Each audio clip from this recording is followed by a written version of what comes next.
తెలంగాణ రాష్ట్ర ఆర్థిక పరిస్థితిపై రేవంత్ రెడ్డి సంచలన వ్యాఖ్యలు చేశారు. రాష్ట్రం ఆర్థికంగా ఏమాత్రం బాగోలేదని, తెలంగాణకు అప్పు పుడడం లేదని అన్నారు. రాష్ట్రానికి అప్పు ఇవ్వడానికి ఎవరు ముందుకు రావడం లేదని ఆవేదన వ్యక్తం చేశారు.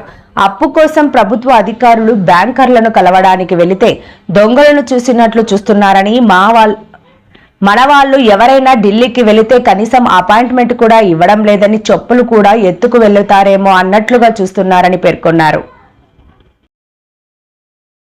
ఆర్థికంగా బాగలేదు, అప్పు పుడతలేదు, అనా పైసా ఎవడు ఇస్తలేడు, ఎవరినైనా కలవడానికి పోతే బ్యాంకర్లు దొంగలను చూసినట్టు చూస్తున్నారు తెలంగాణ రాష్ట్ర ప్రతినిధులను. రాష్ట్రం ఆర్థికంగా బాగలేదు, అప్పు పుడతలేదు, అనా పైసా ఎవడు ఇస్తలేడు, ఎవరినైనా కలవడానికి పోతే బ్యాంకర్లు దొంగలను చూసినట్టు చూస్తున్నారు తెలంగాణ రాష్ట్ర ప్రతినిధులను. ఎవడు ఢిల్లీకి పోతే అపాయింట్మెంట్ కూడా ఇస్తలేడు, వీడు వస్తే చెప్పులు కూడా ఎత్తుకుపోతాడేమో అన్నట్టుగా ఆ పరిస్థితి ఉంది దేశం ముందల. అప్పు పుడితే నేను కూడా ఏదో ఒకటి చేసి తెచ్చిచ్చేటోను, అప్పు పుట్టట్లేదు, ఎవడు బజార్లో నమ్మడం లేదు. స్వీయ నియంత్రణనే దీనికి పరిష్కారము.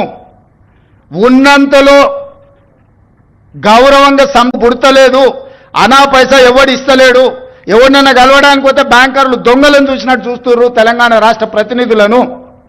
ఎవడు ఢిల్లీకి పోతే అపాయింట్మెంట్ కూడా ఇస్తలేడు, వీడు వస్తే చెప్పులు కూడా ఎత్తుకుపోతాడేమో అన్నట్టుగా ఆ పరిస్థితి ఉంది దేశం ముందల. అప్పు పుడితే నేను కూడా ఏదో ఒకటి చేసి తెచ్చిచ్చేటోను, అప్పు పుట్టట్లేదు, ఎవడు బజార్లో నమ్మడం లేదు. స్వీయ నియంత్రణనే దీనికి పరిష్కారము. ఉన్నంతలో గౌరవంగా సంసారాన్ని నడిపితే బజార్లో ఎవడైనా నమ్ముతాడు. వీధికెక్కి రచ్చ చేసుకుంటే, కుటుంబం పరువు బజార్లో పడేసుకుంటే ఎట్లుంటుందో, ఉద్యోగ సంఘ నాయకులారా, రాష్ట్ర ప్రభుత్వం అనేది మన కుటుంబము. ఈ పరువును బజార్లో మీరు పడేస్తాము అనంటే కుటుంబ పెద్దగా వద్దు అని నేను విజ్ఞప్తి చేస్తున్నా. వెళ్తూ వెళ్తూ రైతులకు ఉచిత కరెంటు ఇచ్చినా అన్నాడు. విద్యుత్ శాఖకు దాదాపుగా ఈ ఉచిత కరెంటు పేరు మీద 1000 కోట్ల రూపాయలు బకాయిలు పెట్టిపోయాడు. ఈ విద్యుత్ శాఖ కోసం సింగరేణిలో బొగ్గు కొన్నాడు. సింగరేణి వాళ్లకు 1000 కోట్ల రూపాయలు బాకీ పెట్టాడు.